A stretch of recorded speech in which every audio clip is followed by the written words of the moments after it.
Senator Alma Francis Heyliger, you're recognized for your 7 minutes. Thank you. Good morning, colleagues. Good morning to the testifiers. Good morning to the people of the territory. My first set of questioning I want to ask Director O'Neill, in your testimony you spoke to, you believe that it has been expended in regards to the 108,000, all the stimulus monies has been put out. It's kind of hard for me as a senator to make decisions based on beliefs.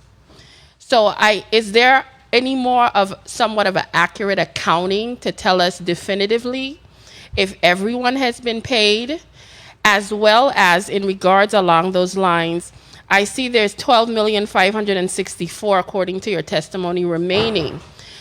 If your belief is that all the monies have been paid out, what happens to any of the funds, not only just in this category for the American Rescue Plan Act, but the other categories where stimulus funds were expounded?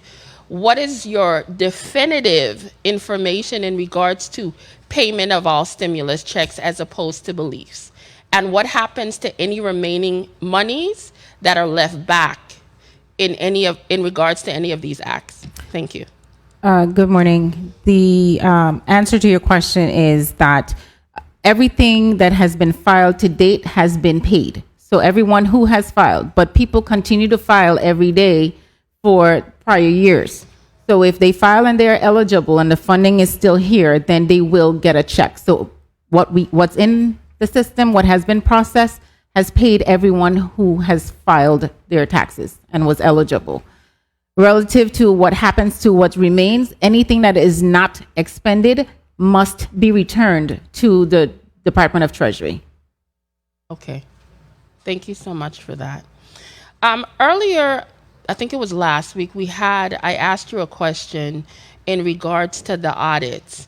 I got a response in reference to performance audits where I asked if any type of illegal activity might have taken place. Now, I know because these are grant monies, you're obligated to do audits. In regards to any audits done by your agency, have you found any type of illegal activity, unethical behavior, any type of misappropriation or anything of that sort? And if you have, what is the normal course of dealing with those things? No, we have not found any. So we've done great with these monies. That's correct. I'm happy to hear that. I also want to find out what requirements have you guys put in place in regards to making sure that these funds are spent in a timely manner, because we really don't want to send any money back. So what are you guys doing to make sure that we expend as much of these funding as possible? Good morning, Senator Adrienne Williams Actolin. I'll take that question. So in addition to monitoring the disaster funds, as COVID is another disaster, the Office of Disaster Recovery, track the funds and provide reports to OMB. We also, within that tracking, we track to ensure that funds are not being expended, and highlighting and checking with the agencies to make sure that we understand what the problems are, and we help to facilitate to make sure funds are expended on time. Excellent.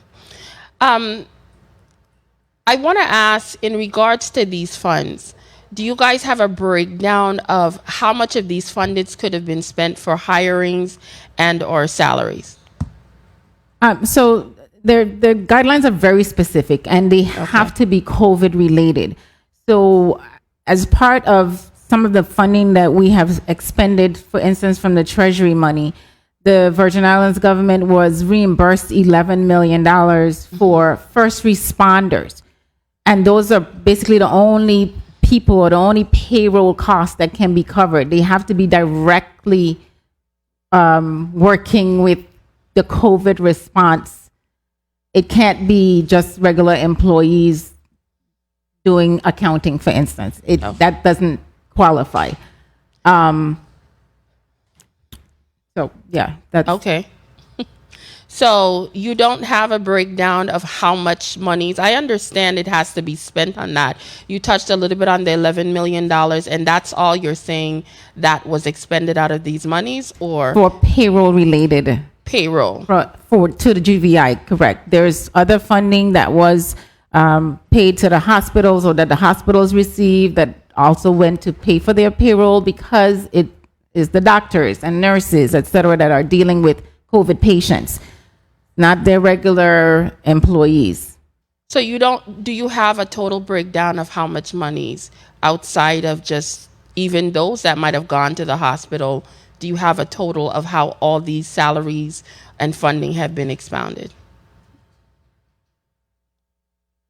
Outside of the 11 million and to the hospitals receiving about $7 million between the two hospitals, there's no other. So $7 funding. million was given to, so we're up to like about 18 million. That's so far? about it for payroll related. Okay, see, COVID I didn't expenses. know about the total amount for the 7 million before till you just said it.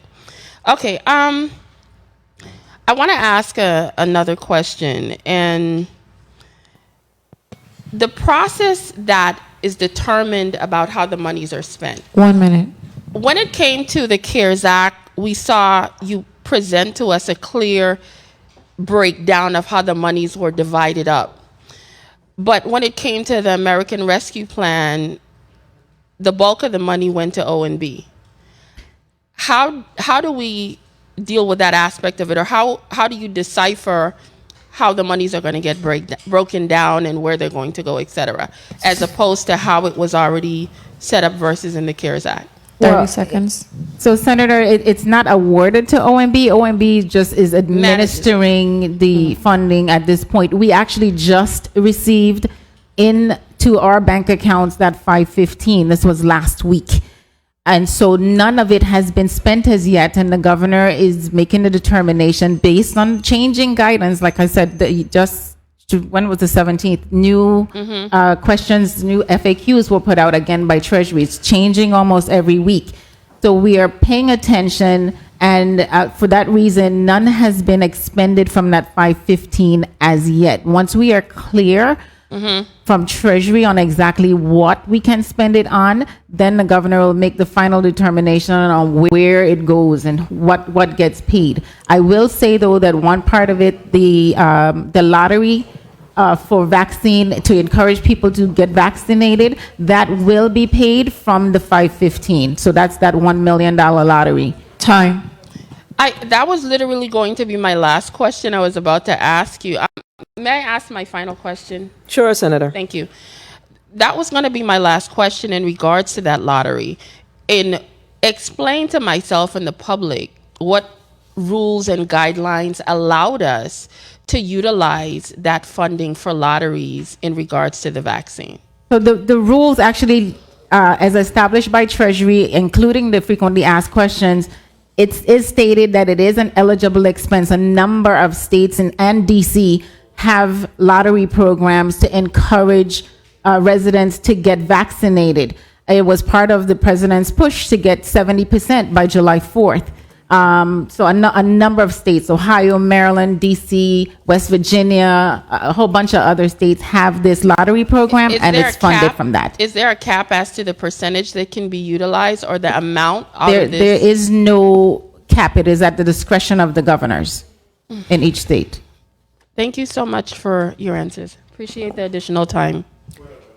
Thank you, Senator Francis Hayes, for Thank your you. quick point of inquiry. I appreciate it. Absolutely. Granted, today I feel a little bit at a disadvantage, as my 14 other colleagues were privy to information prior to my opportunity to speak.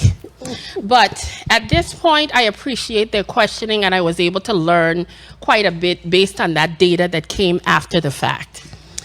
But the final question to the director is this. Can you please share with us what mechanisms are in place to make sure that individuals, that we are actually having the best of the best within management, the Office of Management and Budget, as it relates to all of these monies that are coming in here? because I want to make sure that individuals that are dealing with these grant monies, that if there's any situation that is occurring that is causing funding to go back, what type of disciplinary actions do you guys have in place in regards to that? And what are you doing to retain the best of the best to deal with this level of funding for the territory? Thank you.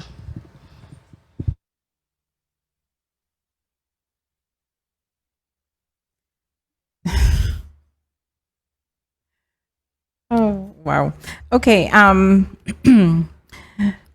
OMB continues to recruit as best as we can to get the best people available within the territory to help us be senior grants analysts and all the other positions that we have within OMB. There are no other than monitoring, which we do. We are the ones responsible for making sure that the grants get on the system. And we continue to monitor every month what's going on with the departments. We cannot hold or do anything to a department if you lose funds, I should say. We can't do anything.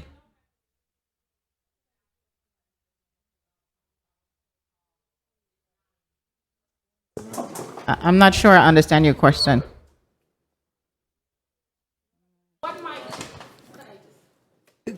Yeah, wrap up, Senator. What There we my go. concern Francis. is, a lot of times we have discussions here about funding going back. And sometimes it's based on deadlines, and sometimes it's based basically on human error. And I'm trying to understand what mechanisms are in place to help avoid these things. And if they do happen, what type of disciplinary action takes place in regards to them. And if you don't have the answer, do you know who would be able to assist me? That's all. Senator, there's no disciplinary action to anyone if they lose funds. We are monitoring. We're doing continuous monitoring. If there is a situation that requires elevation to the governor, then it goes there. If not, then the funds go back. If the grant expires and the funds have to go back, they go back, and the governor deals with it at that point. That is above the director of OMB's pay grade. Thank you very much. All right. Thank you, Senator Heyliger.